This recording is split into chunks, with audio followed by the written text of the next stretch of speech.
नमस्कार दोस्तों, top up YouTube channel पर आपका स्वागत है।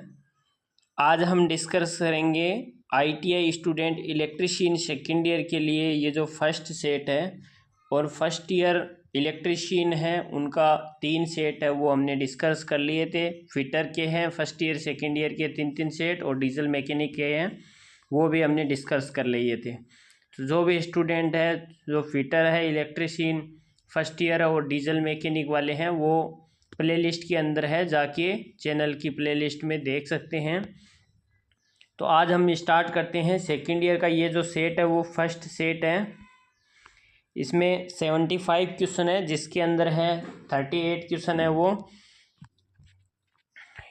इलेक्ट्रीशियन सेकेंड ईयर के हैं, थ्योरी के हैं। बाकी इसमें 6 क्वेश्चन है ईडी के हैं, 6 क्वेश्चन है ईएस के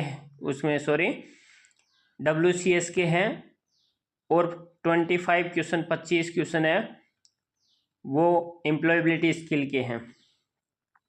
तो इसके अंदर फर्स्ट क्वेश्चन है, इसमें है चित्र में दर्शाए अनुसार डीसी जनरेटर में अक्ष से चिन्हित भाग का नाम क्या है। तो फर्स्ट ऑप्शन इसमें है आर्मेचर कोर है, ब्रश है, कम्यूटेटर रेजर है, कम्यूटेटर खंड है। तो इसका जो करेक्ट आंसर है वो होगा कम्यूटेटर रेजर है, वो दिखाया गया है। नेक्स्ट क्वेश्चन है, जैसा कि चित्र में दिखाया गया है डीसी जनरेटर का नाम क्या है।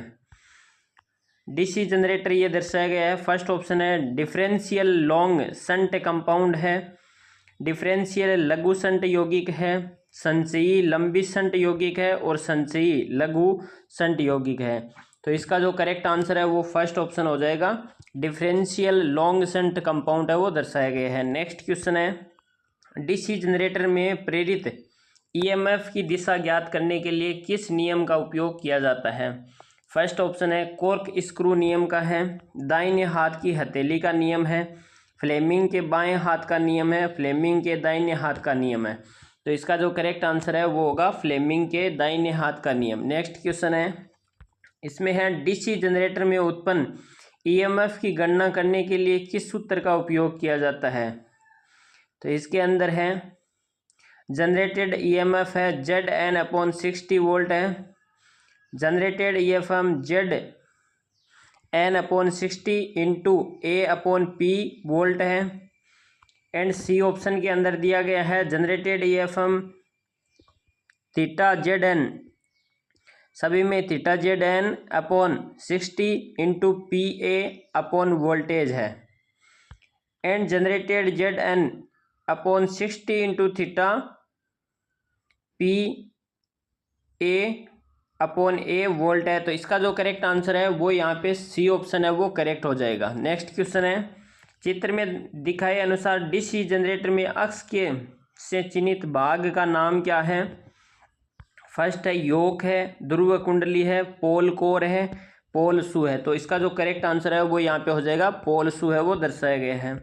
नेक्स्ट क्वेश्चन है, जैसा कि सर्किट में दिखाया गया है डीसी जनरेटर का नाम क्या है। तो यहाँ पे सर्किट देख सकते हो। इसके बाद शंट जनरेटर है, श्रेणी जनरेटर है, यौगिक जनरेटर है एंड अलग से उत्तेजित जनरेटर है। तो इसका जो करेक्ट आंसर है वो होगा डी ऑप्शन, अलग से उत्तेजित जनरेटर दिखाया गया है। नेक्स्ट क्वेश्चन है, जनरेटर द्वारा कौन सी ऊर्जा को विद्युत ऊर्जा में परिवर्तित किया जाता है। फर्स्ट ऑप्शन है ऊष्मा को है, गतिशील है, रासायनिक है एंड यांत्रिक है।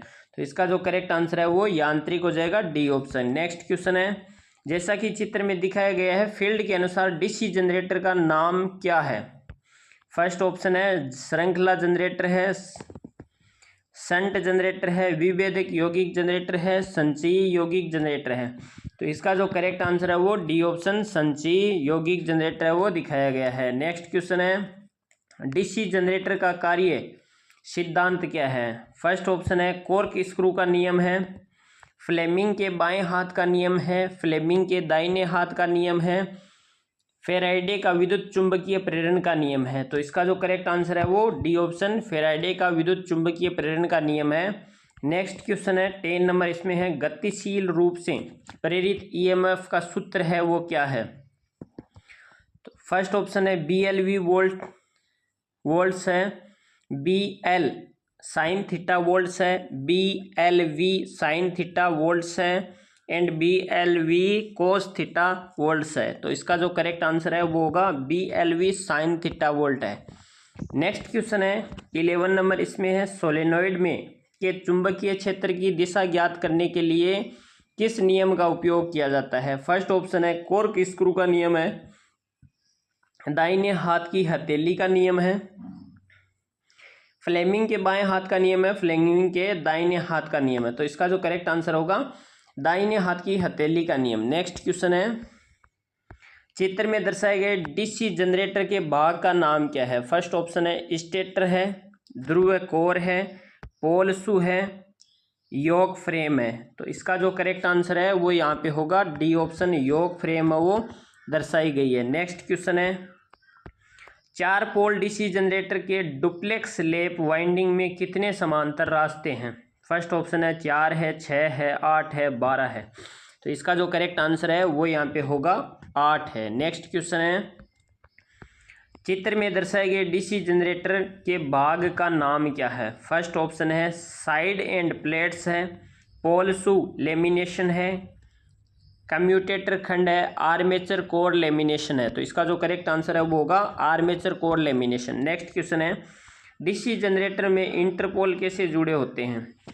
फर्स्ट ऑप्शन है आर्मेचर के साथ श्रृंखला में, आर्मेचर के साथ समांतर में, शंट फील्ड के साथ श्रृंखला में और शंट फील्ड के साथ समांतर में। तो इसका जो करेक्ट आंसर है वो हो जाएगा फर्स्ट ऑप्शन, आर्मेचर के साथ श्रृंखला में जुड़े होते हैं। नेक्स्ट क्वेश्चन है जैसा कि चित्र में दिखाया गया है अक्ष के रूप में चिन्हित भाग में कौन सा वोल्टेज ड्रॉप दर्शाया गया है। फिगर है देख सकते हो। इसके बाद इसमें है सीरीज फील्ड वोल्टेज ड्रॉप है, armature voltage drop voltage path है, आर्मेचर रिएक्शन ड्रॉप है, शंट फील्ड वोल्टेज ड्रॉप है। तो इसका जो करेक्ट आंसर है वो होगा आर्मेचर रिएक्शन ड्रॉप है। नेक्स्ट क्वेश्चन है क्यों एक डीसी जनरेटर के आर्मेचर कोर पटलित है। फर्स्ट ऑप्शन है तांबे की हानि को कम करने के लिए, घर्षण हानि को कम करने के लिए, हिस्टेरिसिस हानि को कम करने के लिए, एडी करंट यानी को हानि को कम करने के लिए। तो इसका जो करेक्ट आंसर है वो यहाँ पे होगा एडी करंट हानि को कम करने के लिए, डी ऑप्शन है वो करेक्ट हो जाएगा। नेक्स्ट क्वेश्चन है डीसी जनरेटर का आर्मेचर प्रतिरोध बहुत कम क्यों रखा जाता है। आर्मेचर करंट को कम करने के लिए, आर्मेचर वोल्टेज ड्रॉप को कम करने के लिए, बूलियन बीजगणित को हल करने में मदद करता है, आर्मेचर के तापमान को कम करने में। तो इसका जो करेक्ट आंसर है वो होगा बूलियन बीजगणित को हल करने में मदद करता है, सी ऑप्शन करेक्ट हो जाएगा। नेक्स्ट क्वेश्चन है डीसी जनरेटर को केवल एक ही दिशा में क्यों चलाना चाहिए। फर्स्ट ऑप्शन है ब्रशों को क्षति से बचाने के लिए, अवशिष्ट चुंबकत्व की रक्षा के लिए, आर्मेचर में शॉर्ट सर्किट से बचने के लिए, जनरेटर पर अधिक भार पड़ने से बचने के लिए। तो इसका जो करेक्ट आंसर है वो होगा अवशिष्ट चुंबकत्व की रक्षा के लिए। नेक्स्ट क्वेश्चन है 20 नंबर, इसमें है बड़े डीसी जनरेटरों में क्षतिपूर्ति वाइंडिंग क्यों प्रदान की जाती है। आर्मेचर प्रतिक्रिया के क्रॉस मैग्नेटाइजिंग प्रभाव को बेअसर करने के लिए, कम्यूटेशन प्रभाव को कम करने के लिए, आर्मेचर प्रतिक्रिया के चुंबकीय प्रभाव को बेअसर करने के लिए। तो इसका जो करेक्ट आंसर है वो होगा जनरेटर की दक्षता को कम करने के लिए, तो आर्मेचर प्रतिक्रिया के विद्युत चुंबकीय प्रभाव को बेअसर करने के लिए। नेक्स्ट क्वेश्चन है डीसी जनरेटर में पोल शू का उद्देश्य क्या है।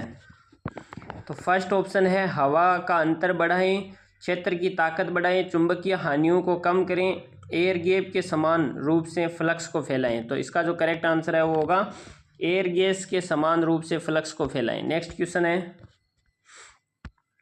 डीसी जनरेटर में स्प्लिट रिंग का क्या कार्य है। निरंतर वोल्टेज बनाए रखने के लिए, धारा की एक दिशा में एकत्र करता है, ब्रश पर वोल्टेज ड्रॉप को कम करता है, रेटेड की तुलना में टर्मिनल वोल्टेज बढ़ाता है। तो इसका जो करेक्ट आंसर है वो यहाँ पे होगा बी ऑप्शन, धारा की दिशा को में एकत्र करता है। नेक्स्ट क्वेश्चन है जनरेटर में ब्रश बनाने के लिए कौन सी सामग्री का उपयोग किया जाता है? स्टील और ग्रेफाइट का है, कार्बन और ग्रेफाइट का है, ढलुआ लोहा एंड ग्रेफाइट का है, एल्यूमिनियम एंड ग्रेफाइट का है। तो इसका जो करेक्ट आंसर है वो होगा कार्बन एंड ग्रेफाइट का। नेक्स्ट क्वेश्चन है 24 नंबर क्वेश्चन इसमें है, डीसी जनरेटर अपना अवशिष्ट चुंबकत्व क्यों खो रहे हैं? फील्ड की फ्लैंसिंग के लिए, बिना लोड के लगातार चल रहा है, बिना रुके के लगातार चलना है, रोटेशन की दिशा अक्सर बदलती है। तो इसका जो करेक्ट आंसर है वो यहाँ पे होगा रोटेशन की दिशा अक्सर बदलती है। नेक्स्ट क्वेश्चन है, लंबी दूरी की वितरण लाइनों के लिए किस प्रकार की डीसी जनरेटर का उपयोग किया जाता है? फर्स्ट ऑप्शन है शंट जनरेटर का है, differential short shunt compound generator का है, विभेदक यौगिक जनरेटर का है, संचयी यौगिक जनरेटर का है। तो इसका जो करेक्ट आंसर है वो होगा संचयी यौगिक जनरेटर है, डी ऑप्शन करेक्ट हो जाएगा। नेक्स्ट क्वेश्चन है, आर्क वेल्डिंग के लिए किस प्रकार के डीसी जनरेटर का उपयोग किया जाता है? शॉर्ट शंट जनरेटर का है, श्रेणी जनरेटर का है, विभेदिक यौगिक जनरेटर का है, संचयी यौगिक जनरेटर का है। तो इसका जो करेक्ट आंसर है वो यहाँ पे होगा विभेदिक यौगिक जनरेटर का प्रयोग किया जाता है। नेक्स्ट क्वेश्चन है, डीसी जनरेटर में तरंग वाइंडिंग की विशेषता क्या है? कम धारा कम वोल्टेज होता है, उच्च धारा कम वोल्टेज होता है, कम धारा उच्च वोल्टेज होता है एंड उच्च धारा उच्च वोल्टेज होता है। तो इसका जो करेक्ट आंसर है वो होगा लो करंट एंड हाई वोल्टेज होता है। नेक्स्ट क्वेश्चन है, चित्र में दिखाए अनुसार डीसी जनरेटर में कंप्यूटेटर में प्रयुक्त प्रतिरोध तार का उपयोग करने का उद्देश्य क्या है?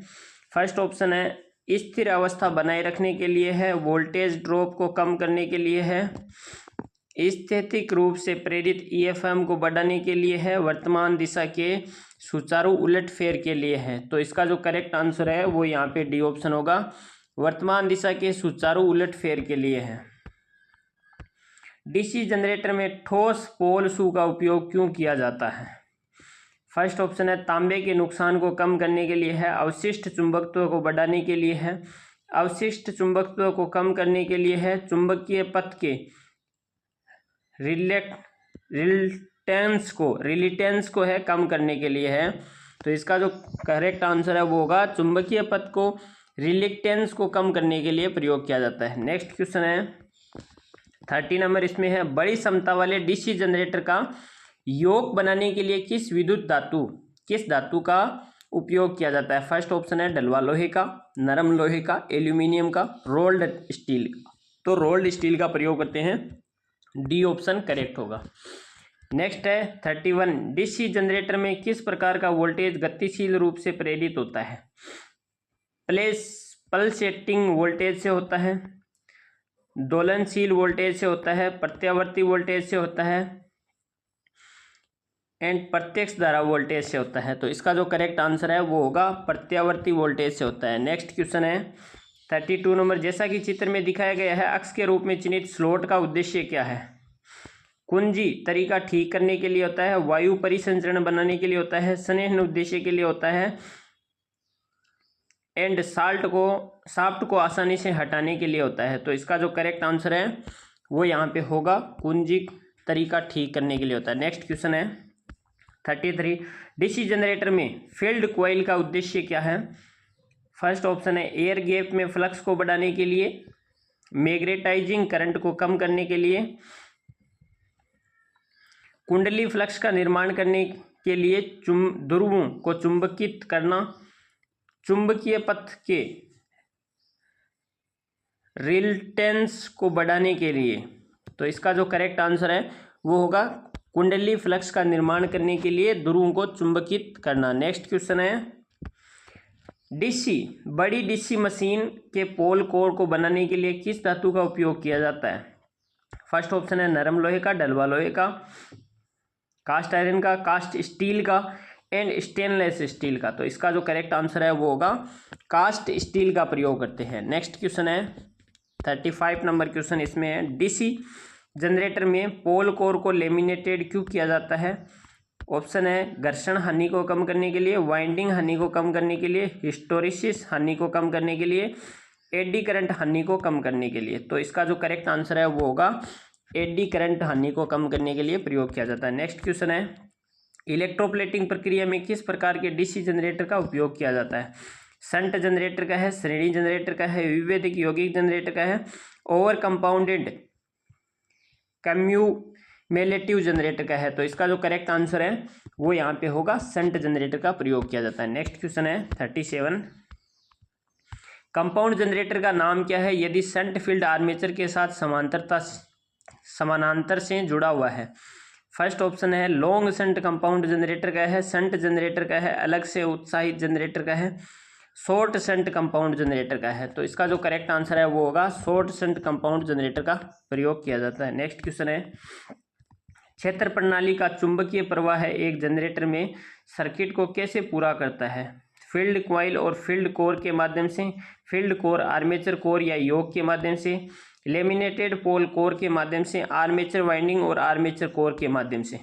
तो इसका जो करेक्ट आंसर है वो यहाँ पे होगा फील्ड कोर, आर्मेचर कोर और योक के माध्यम से। नेक्स्ट क्वेश्चन है संरेखक का क्या उद्देश्य है? फर्स्ट ऑप्शन है दबाव बढ़ाने के लिए, घर्षण बढ़ाने के लिए, घर्षण कम करने के लिए, दबाव को कम करने के लिए।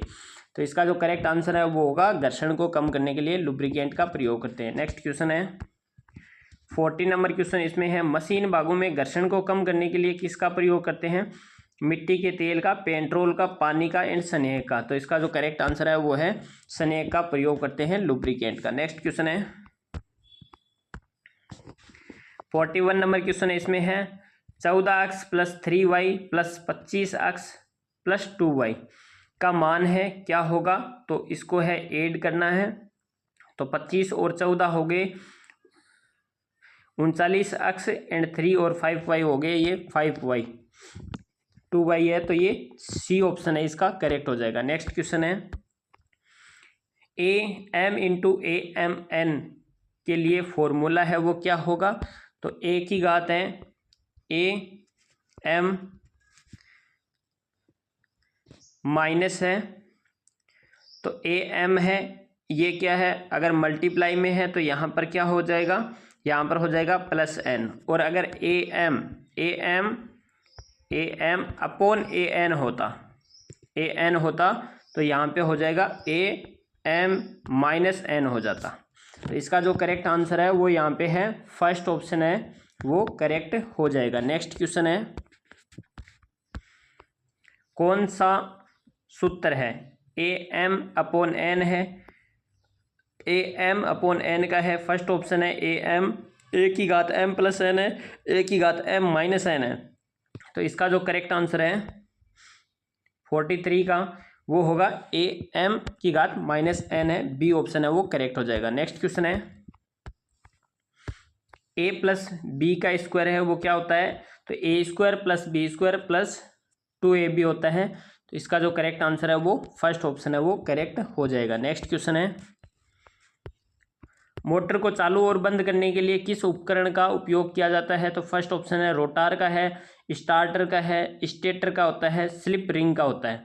तो इसका जो करेक्ट आंसर है वो होगा स्टार्टर का प्रयोग करते हैं, बी ऑप्शन करेक्ट हो जाएगा। नेक्स्ट क्वेश्चन है कौन सा भाग स्वचालित लोहे में गर्मी को नियंत्रित करता है? हीटिंग एलिमेंट करता है, प्रेशर प्लेट करता है, थर्मास्टेटिक स्विच करता है, एस्बेस्टस शीट करता है। तो इसका जो करेक्ट आंसर है वो होगा थर्मास्टेटिक स्विच करता है। नेक्स्ट क्वेश्चन है AC वोल्टेज को बढ़ाने या घटाने वाले स्टैटिक मशीन कौन सी है? फर्स्ट ऑप्शन है ट्रांसफार्मर है, जनरेटर है, अल्टरनेटर है, इंडक्शन मोटर है। तो इसका जो करेक्ट आंसर है वो यहाँ पे हो जाएगा ट्रांसफार्मर है। नेक्स्ट क्वेश्चन है लाइन इंसुलेटर की सामग्री क्या है? फर्स्ट ऑप्शन है तांबा है, एल्यूमिनियम है, पोर्सलिन क्ले है, रबड़ है। तो इसका जो करेक्ट आंसर है वो यहाँ पे होगा पोर्सलिन क्ले है, सी ऑप्शन करेक्ट हो जाएगा। नेक्स्ट क्वेश्चन है वेव फॉर्म को पहचाने। फर्स्ट ऑप्शन है स्क्वायर वेव है, साइन वेव है, त्रिकोणीय वेव है, शॉर्ट टूथ वेव है। तो इसका जो करेक्ट आंसर है वो यहाँ पे होगा साइन वेव है, बी ऑप्शन करेक्ट होगा। नेक्स्ट क्वेश्चन है प्रतीक का नाम क्या है? माइक्रोफोन है, डायनामिक माइक्रोफोन है,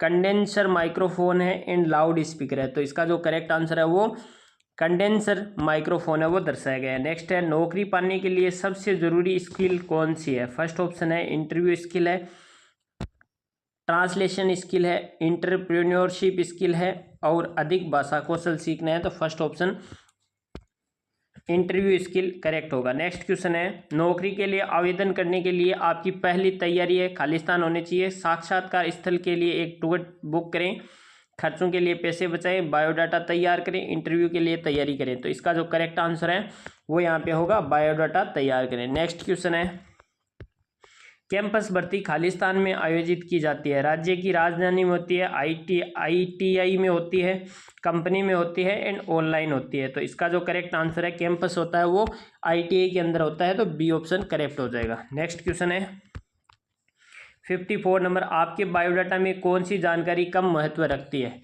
योग्यता है, अनुभव है, पूरे हुए कौशल प्रशिक्षण है, अपेक्षित व्यक्ति है। तो इसका जो करेक्ट आंसर है वो डी ऑप्शन करेक्ट हो जाएगा। नेक्स्ट क्वेश्चन है 55 नंबर, लोगों के साथ अच्छी तरह जुड़ने की क्षमता खालिस्तान होती है, इंटरपर्सनल स्किल होती है, लीडरशिप होती है, टाइम मैनेजमेंट होता है, क्रिएटिविटी होती है।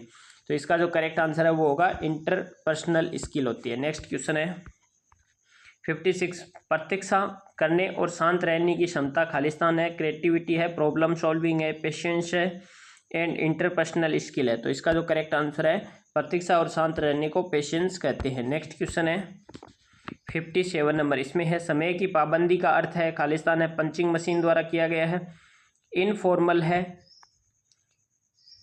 प्लाइनेट्स है एंड बीइंग ऑन टाइम है। तो इसका जो करेक्ट आंसर है वो यहाँ पे होगा समय पर होना। नेक्स्ट क्वेश्चन है 58 नंबर, जब आप अपने सहपाठी से कलम उधार लेते हैं तो आपको क्या कहना चाहिए? मुझे अपना पेन दो, क्या आप कृपया मुझे अपना पेन दे सकते हैं? तो इसका करेक्ट आंसर है वो बी ऑप्शन करेक्ट हो जाएगा। नेक्स्ट क्वेश्चन है magnificent, sharp lengthy brides Khalistan के उदाहरण है, डिस्क्राइबिंग वर्ड्स है, एक्शन वर्ड्स है, नाउन है, प्रोनाउन है। तो इसका जो करेक्ट आंसर है वो होगा डिस्क्राइबिंग वर्ड्स है। नेक्स्ट क्वेश्चन है 60 नंबर, टेबल तार, सॉकेट, केबल, हथौड़ा, कील खालिस्तान है, डिस्क्राइबिंग वर्ड्स है, प्रोनाउन है, नेमिंग वर्ड्स है, एक्शन वर्ड्स है। तो इसका जो करेक्ट आंसर है वो होगा नेमिंग वर्ड्स है। नेक्स्ट क्वेश्चन है 61 number, comma, full stop, question marks खालिस्तान के उदाहरण है, डिजाइन है। नेक्स्ट पैराग्राफ है, फॉर्मूला कम्युनिकेशन है एंड पंक्चुएशन मार्क है। तो इसका जो करेक्ट आंसर है वो होगा पंक्चुएशन मार्क्स है, वो डी ऑप्शन है वो करेक्ट होगा। नेक्स्ट है 62 नंबर, जब आप किसी विषय पर चर्चा प्रारंभ करते हैं तो आप क्या कहते हैं? आइए शुरू करें, मुझे कहने दीजिए, आइए चर्चा करें, आइए ख़त्म करें। तो इसका जो करेक्ट आंसर है वो होगा आइए चर्चा करें, सी ऑप्शन है वो करेक्ट हो जाएगा। नेक्स्ट क्वेश्चन है, अपने बॉस को संबोधित करते समय आपको खालिस्तान होना चाहिए, इम्प्लाइड होना चाहिए, इनफॉर्मल होना चाहिए, फॉर्मल होना चाहिए, एक्सप्रेसिव होना चाहिए।